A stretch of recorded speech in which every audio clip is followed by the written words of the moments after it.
So good day to everyone. I'll be teaching parts per million.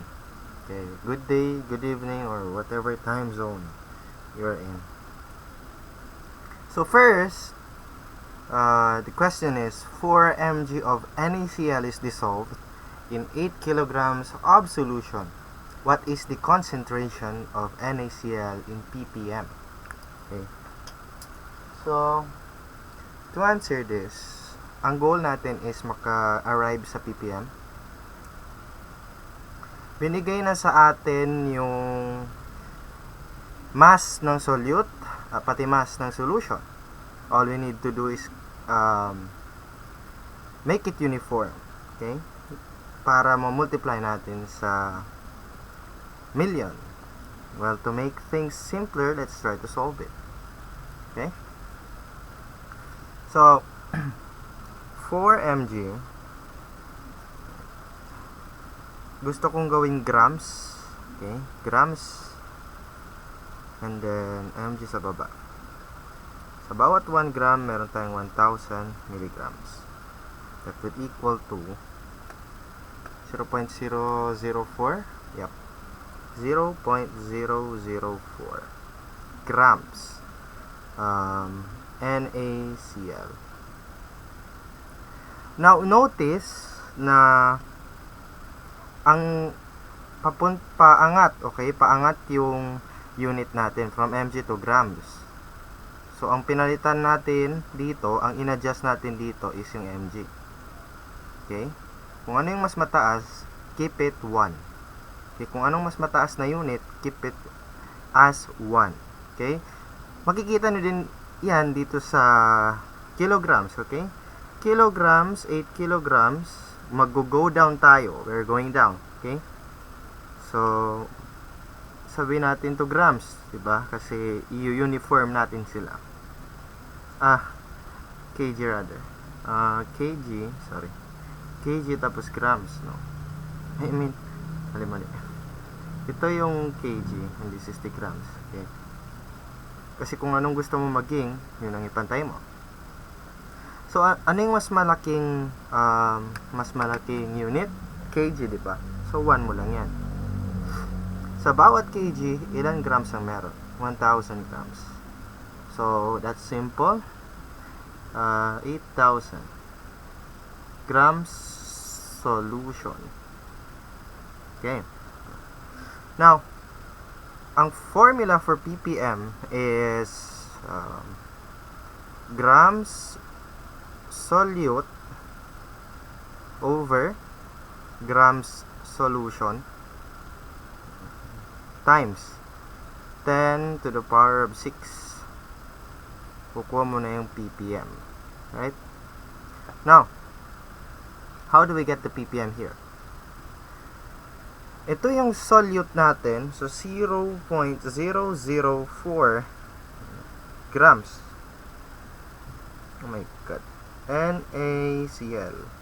And then, 8,000 grams solution. Okay. Multiplied by 10 to the power of 6.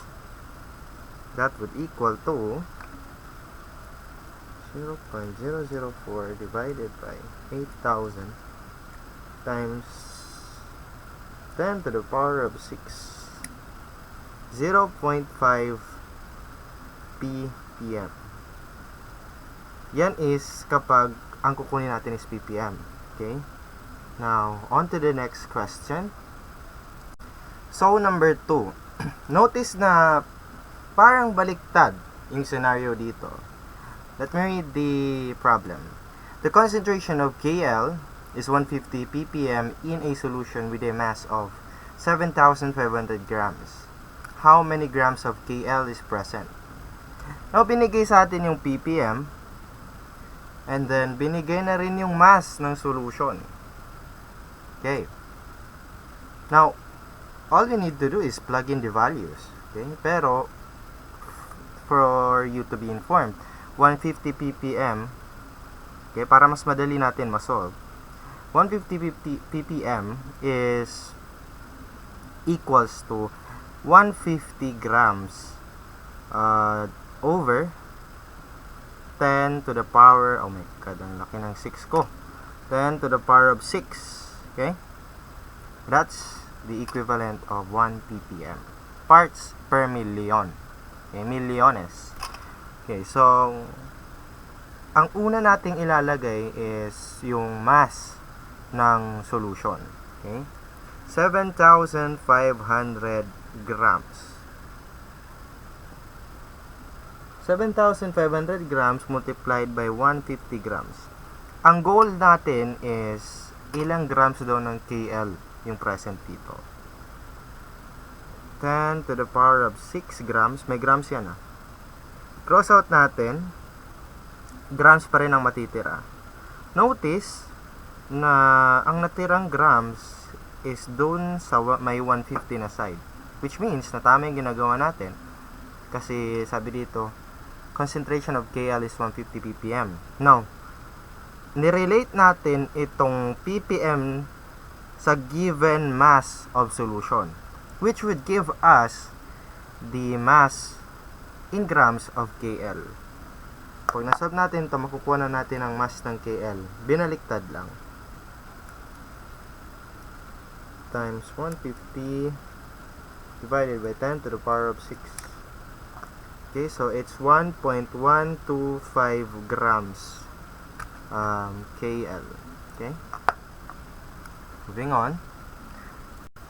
Now, let's get into a more complicated problem. I wouldn't say complicated, I would say moderate. Kasi easy pa yung una, but this one is a bit moderate, a bit challenging for those na, let's say, hindi pa masyado kabisado ang transition sa mga units. Okay, so sabi dito, what is the molarity of K plus in a solution that contains 63.3 ppm of K3Fe CN6? Okay, now you need to understand na ang mg per liter is already a ppm. ppm value yan. Okay, that's a ppm standard, because mg, if we would look at it, is actually 10 to the power of negative 3, and liter is 10 to the power of positive 3. So combining both gives us 10 to the power of 6. Okay, now this is highly important kasi I don't know if this would work on other problems, but it works well in getting the molarity of a particular substance under the concept of ppm, of course. So sabi dito, ang goal natin is what is the molarity. So this is the goal that we are trying to achieve. We are given the ppm and we are given the molar mass. Okay, sometimes hindi ito ibibigay ng prof, kayo pang kukuha ng molar mass, but I've already taught you this on my previous video on how to take the molar mass, which is relatively easy if you have the table of elements or periodic table. Moving on, ang pwede mong gawin dito, kasi gusto mo ng molarity, therefore dapat may liter, kasi ang formula ng molarity, lagay ko na lang ng box dito. Ang formula ng molarity is mol per liter. That's the formula of molarity. Mol is relatively easy to acquire kasi meron tayong molar mass. Ang liter, saan natin kukunin? Well, going back to this one, this is already ppm. So, kaya pwede natin gamitin yan. So, 63.3 mg per liter. Okay, meron na tayo. Meron na tayong liter. So, no problem na sa liter. The problem is, paano natin makukuha ang mol? mg to. Well, we just need to scale up or upgrade our unit. Okay? So, grams, mg. So, mataas tong grams. So, 1,000. And multiplied cross. And then, anong next? So, dito, ipa-plug in mo na yung molar mass. Okay? So, anong gagawin natin sa molar mass? Well, kukunin natin yung mol. Kung kukunin mo yung mol, ipapantay mo dito kung ano yung gusto mong i-transform. Well, mol. Gusto kong mag-transform sa mol. And then, grams sa baba. 1 mol is 329.3 grams. Cross out. And we would get the mol per liter. Notice na hindi na-cancel yung liter. Which would equal to 63.3 divided by 1,000 and divided by 329.3.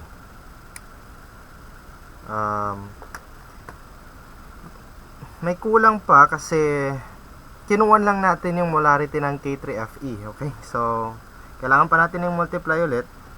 Sorry for the mistake that I have done. So, normal lang yan. Naglalag talaga. Pati PLDT nga naglalag. So, 1 mol. So, para mas maging klaro. Okay, para mas maging klaro. Ito yung K3FeCN6. Okay? Multiply natin siya. Molar ratio. Okay? Molar ratio ang gamitin natin. So, anong gusto natin makuha? K. So, K ang ilalagay natin sa taas. K plus. So, ilang K ang meron sa isang ganito? Well, 3 mol. 3 mol K. Itong part na to, itong region na to is what we call molar ratio. Nakuha na natin yung mol ng isa, but we're interested on a particular atom or group of atoms on that particular substance. Now, ilalagay din natin na sa bawat 1 mol ng K3FeCN6 ay merong 3 mol ng K. Cross out ito, mol pa rin ang makukuha natin. This would equal to rather, okay, times 3, 5.7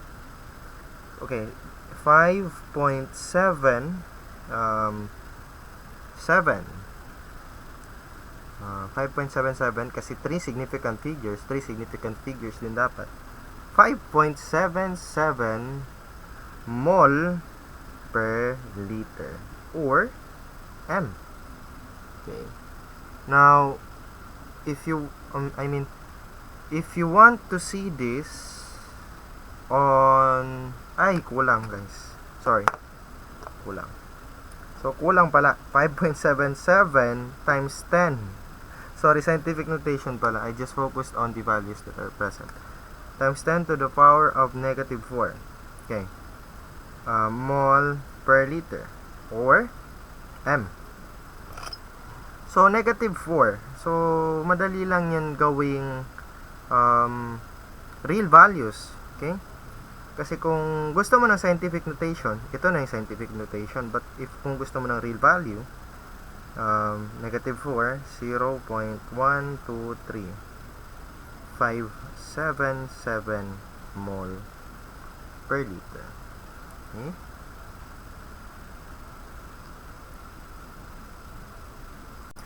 So, sa number 4, medyo combination lang to ng mga problems, but it's relatively easy. So, let me read the question, or the problem. Find the mass in milligrams of CuSO4 present in a 1000 ml of 550 ppm of solution having a density of 1.02 grams per ml. So, ilagay na lang natin, okay, so para mas mahirap, ml and um. Okay.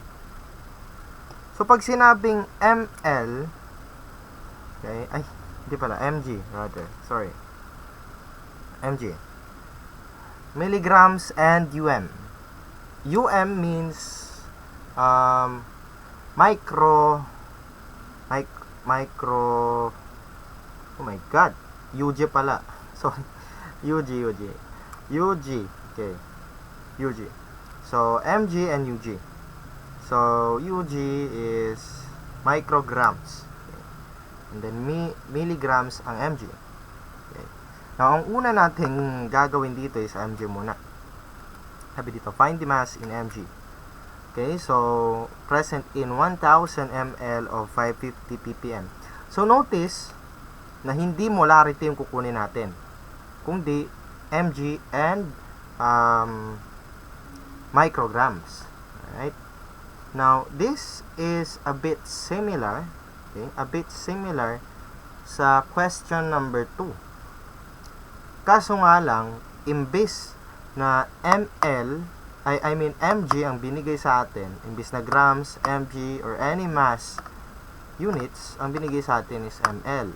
Diyan papasok ang grams per ml, or what we call density. Okay?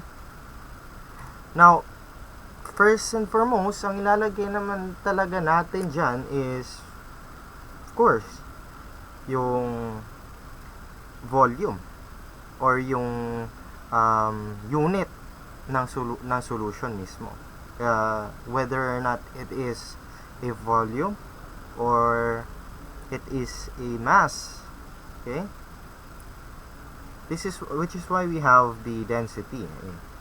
So 1000 ml, oh no, bakit 1000 ml to? Bakit hindi to grams? How do I do this?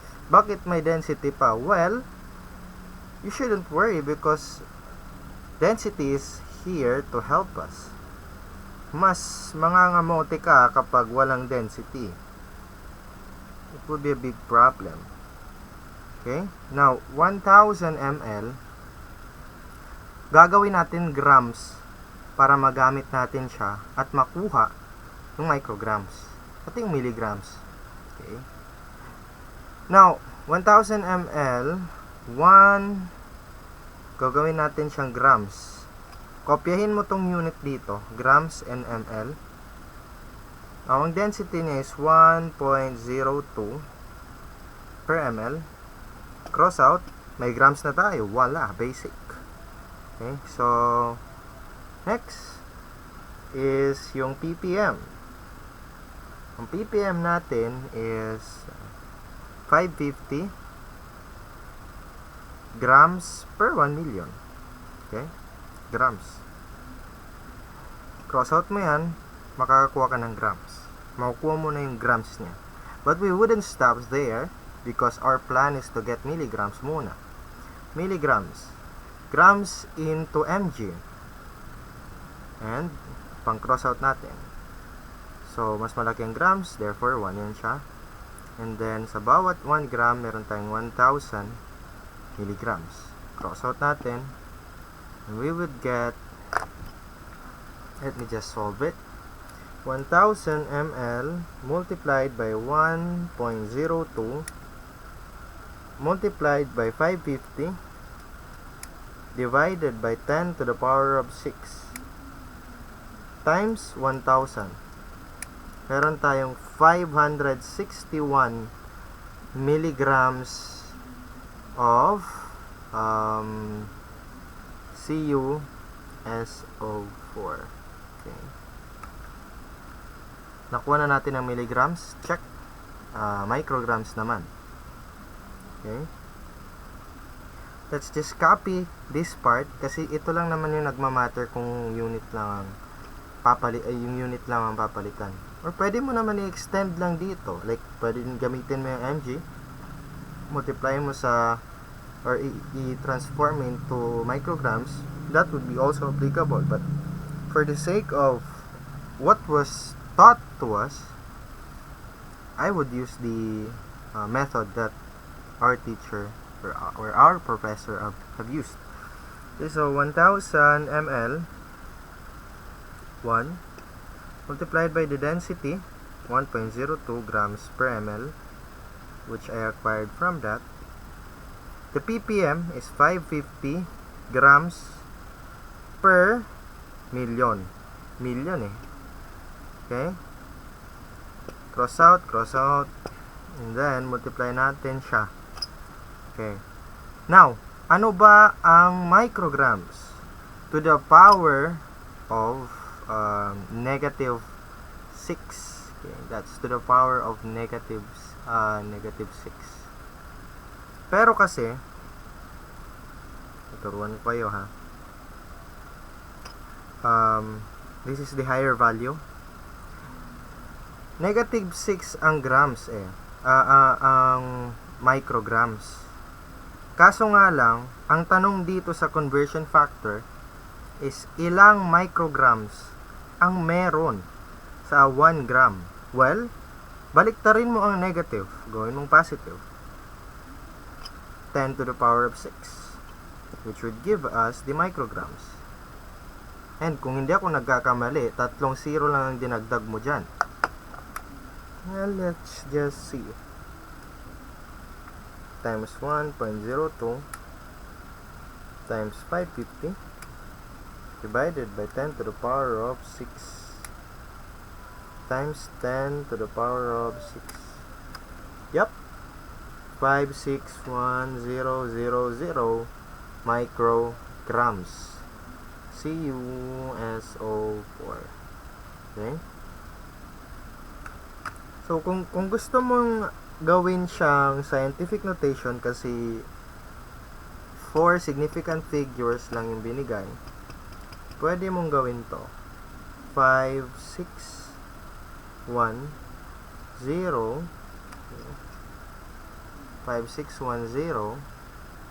times 10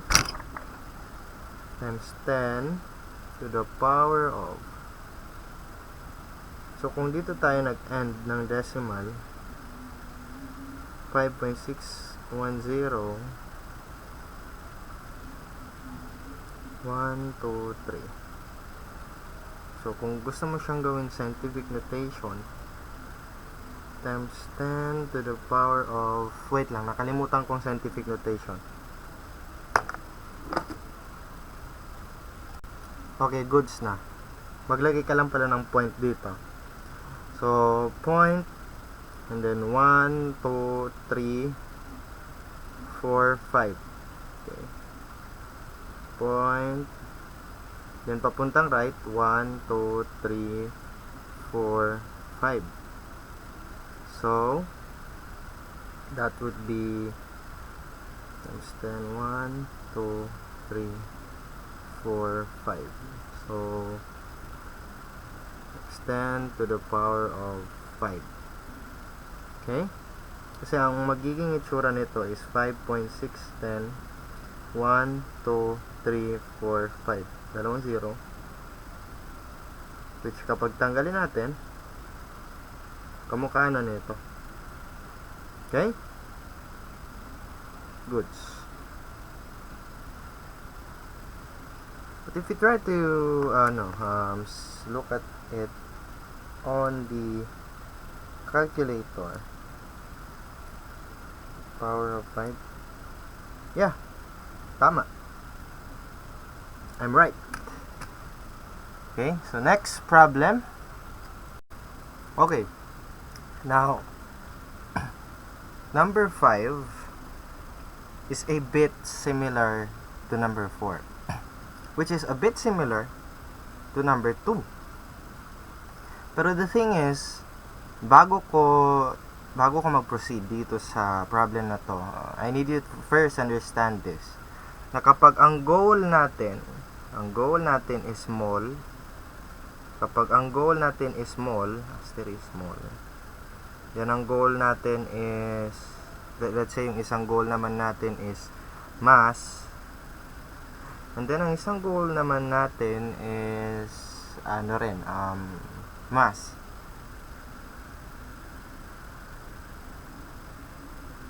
May dalawang scenario kasi dito sa mass. Okay.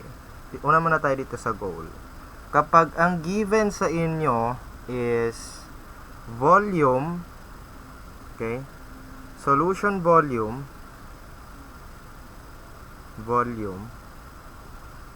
then pwede ito. Kapag ang given sa inyo is solution volume and ppm, makukuha nyo ang mole. Okay? But if ang given sa inyo is, let's say, hindi volume, then that would be harder. This is okay. Now, if ang mass naman, in first scenario, kapag ang given sa inyo is solution mass and ppm, this is also good. Makukuha mo na rin dyan ang grams. And then scenario number 3, kapag ang goal mo is mass din ulit, but you are given the solution volume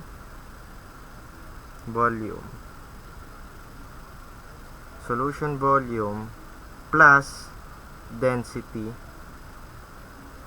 plus ppm. Okay yan. So, nagkaiba lang itong dalawa. Okay? Focus on these two. Nagkaiba lang itong dalawa kasi may solution volume, itong mass na makukuha, pero may density. Kaya pwede tayong magkaroon ng grams and ppm at makukuha natin ang mass. Pero dito, kapag solution volume lang at walang density, automatic you would only get the mole of that particular substance that you were trying to search for. Now, kapag dito naman, solution mass and ppm, this is very basic. This is very simple. Okay? Now, kapag gusto mo naman makuha ang molarity, this is the ultimate, should I say what? Baseline ng ppm. Kasi it may look simple eh. The topic itself is simple, but when the book twist it here and there, then it becomes complex. Kapag molarity naman, ang dapat na meron na given dyan is ppm, and then basically ppm and then molar mass.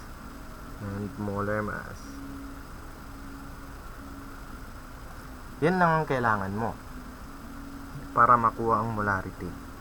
Now, you should remember all these guide. Okay? Kasi para hindi ka malito. Kapag ang given sa iyo is solution volume and ppm, ang makukuha mo dyan is mole.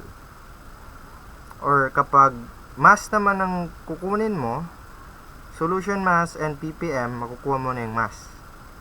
Pero kapag solution volume plus density plus ppm, pag may density na at volume yung solution, makukuha mo yung mass. Okay? Kapag tinanggal mo yung density, mole yung makukuha mo. Molarity naman is ppm and molar mass. Walang binigay na volume sa solution.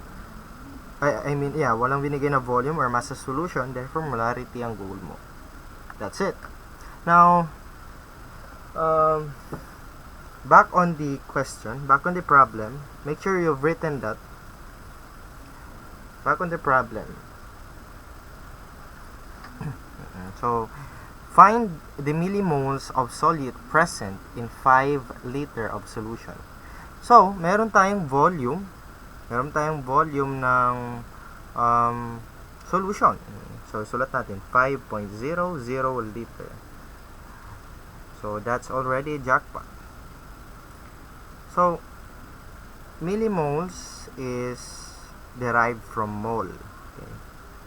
Now, mole yung goal natin. Meron tayong ppm.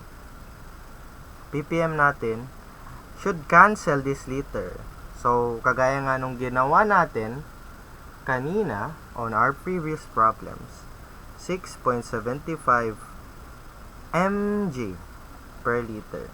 So, pwede natin i-cross out yan. And, pwede ba natin to gamitin? Pang-cancel dito? Of course not. We have to move up to grams. Mas malaki to, kaya 1,000 milligrams. Okay? So, multiply na natin siya dito. Gusto natin makuha ang mole muna bago millimole. Okay, so mole, 1 mole of AgNO3, 159.602 grams. Kuha na natin ang mole. Pwede na natin kunin ang mole dito, but we're aiming for millimoles, so i-convert natin sa millimoles. So ang mas malaking value is mole, right? So per mole, 1000 millimole. Cross out this, and then we would get the final answer. 5.00 times 6.75 divided by 1000 divided by 159.602 multiplied by 1000, meron tayong 0.211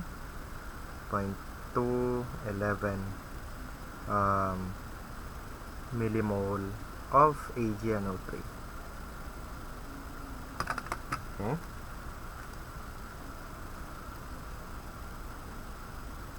Now, after all that problem, meron tayong problem na sobrang basic. Yeah. Pero kinonfuse kanya lang sa kanyang given, no? Hindi naman sila kinonfuse, pero maliit masyadong given. And yeah, may grams tayo ng Cu, and then may grams din tayo ng solution. Ang kailangan natin makuha is ppm. Well, the same as the problem number 1, we are only so hindi na natin kailangan silang ipantay sa grams kasi grams na rin sila. So 4.0 times 10 to the power of negative 3 divided by 10 grams multiplied by 10 to the power of 6. Let's see. 4.0 times 10 to the power of negative 3 divided by 10 multiplied by 10 to the power of 6 is equals to 400 ppm. So 400 ppm. So that's very, very, very elementary, very basic. Okay. So number 7 is an exaggerated given. Okay. Exaggerated lang, 2000 kg. Okay, so many of these problems is parang ini-intimidate ka lang okay, sa given. But let's focus on what we know and how we apply it.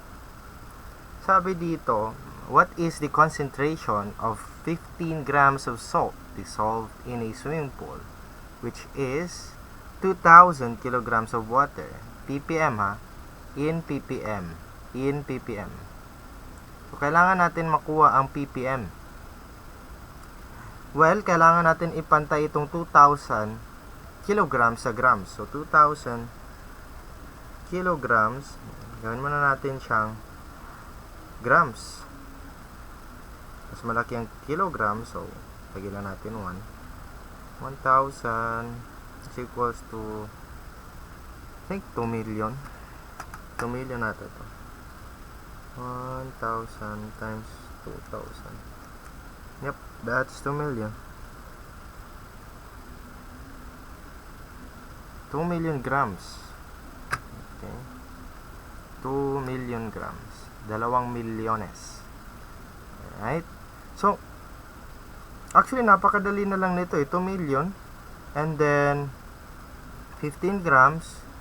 I-divide mo lang sa 2. 7.5 yan.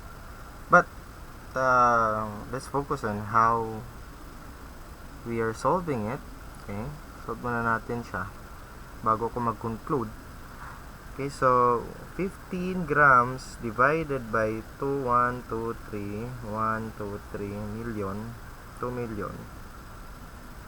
million grams multiplied by 10 to the power of 6.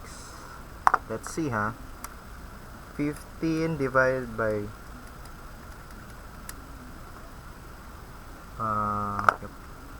times 10 to the power of 6, 7.5 ppm. Tama nga. So, yeah, the given was exaggerated, but still, the answer is the answer. 7.5 ppm. So, ano bang meaning nito? Okay? So, sa bawat 1,000,000 grams ng tubig, meron tayong 7.5 grams ng salt, which is so small. So, another basic question, number 8. Calculate the ppm of 0.020 grams NaCl in 4,000 grams solution. Ito yung goal, makuha ang ppm, ito yung solute, ito yung solution. Grams na sila dalawa, so wala na tayong masyadong gagawin. 0.020 grams divided by 4,000 grams multiplied by 10 to the power of 6. Anong makukuha natin dyan? 0.020 divided by 4,000 times 10 to the power of 6. We would get 5 ppm. Okay, on to the next question, or next, okay, last question, last problem na to, because I'm really tired. Okay. Surprise! Ang question natin sa final na problem is hard. This is the hardest. Okay, so sabi dito, how much grams of NaCl is to be taken to prepare 1 liter of 20 ppm Na plus solution? Okay, so sa pag-analyze pa lang natin, 20 ppm lang ang binigay. Okay, 20 ppm. Kung titignan niyo yung guide, ppm pati liter ang binigay, no? Kaso nga lang, to prepare 1 liter 20 ppm Na plus solution. So, i-disregard muna natin tong 1 liter. Tanggalin muna natin yan. Kasi we don't need it muna. Kasi it doesn't make sense. Hindi naman siya makaka-arrive sa hindi naman siya makaka-arrive sa grams, no? 1 liter and 20, and then wala pang density. It makes no sense to use this. Okay? You need to analyze your problem muna. Now, sabi dito, how much grams, no?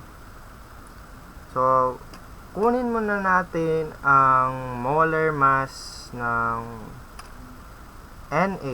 Okay? Na, since Na yung merong 20 ppm, so ang molar mass niya is 22.98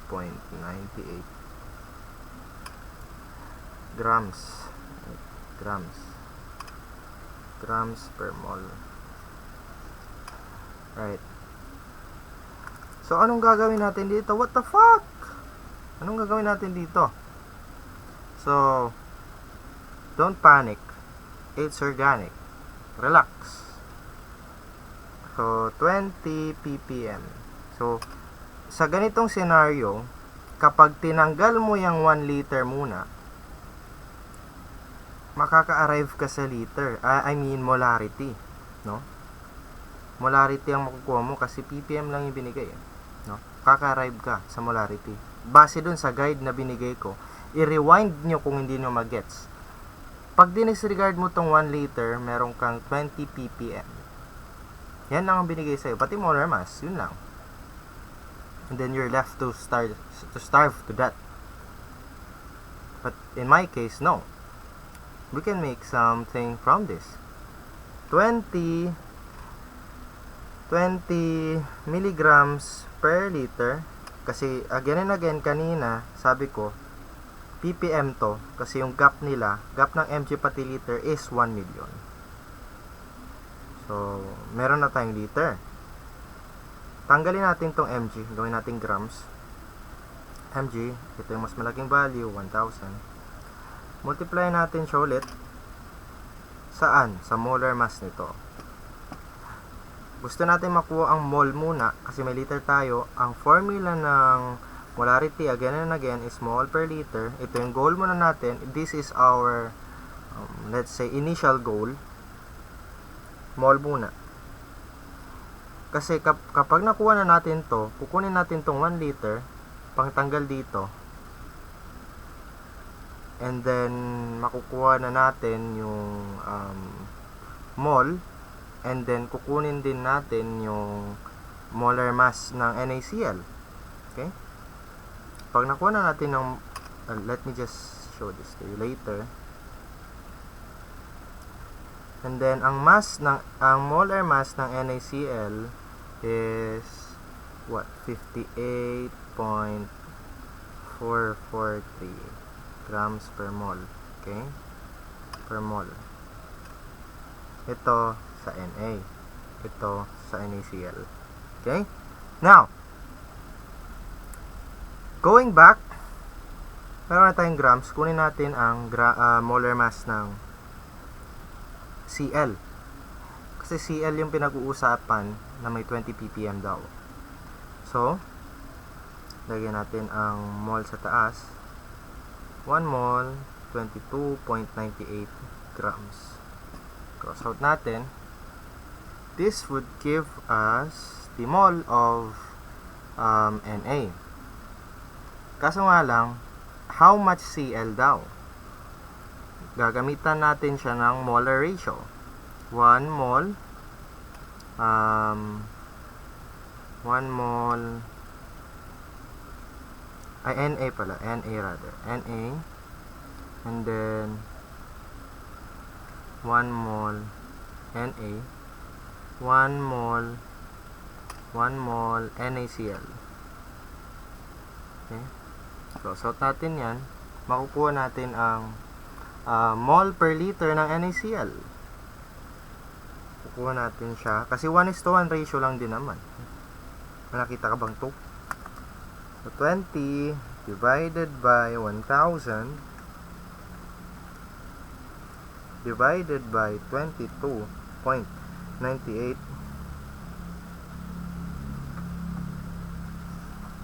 is 8.70 times 10 to the power of negative 4 mole per liter.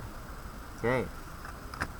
Now, meron na tayong molarity. Gagamitin na natin tong liter dito. 1 liter. Para matanggal yung liter sa molarity, 8.70 times 10 to the power of negative 4 mole per liter NaCl. Cross out. Tapos, ano ba ang molar mass ng NaCl? Well, grams ang ilalagay mo muna sa taas kasi grams ang gusto mong makuha. So, 58.443 grams. Tapos, 1 mole. Cross out. This would equal to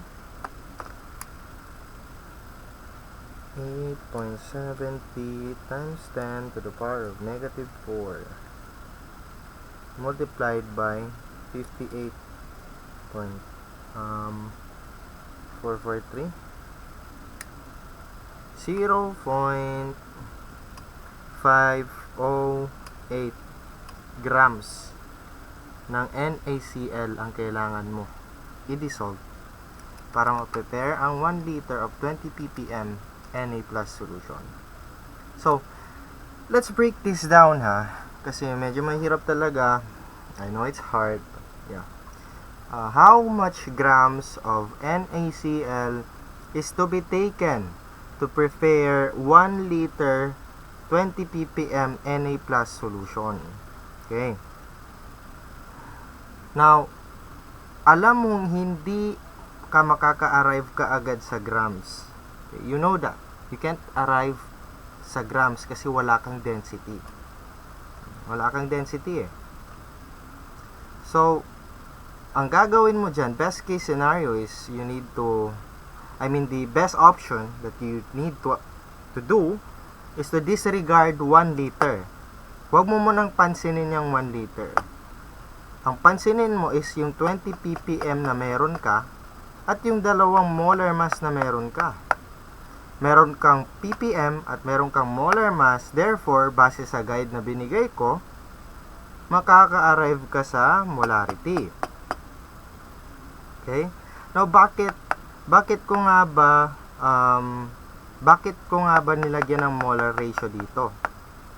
Kasi first and foremost, sabi dito, 1 liter of 20 ppm Na. So, ang topic natin dito is Na.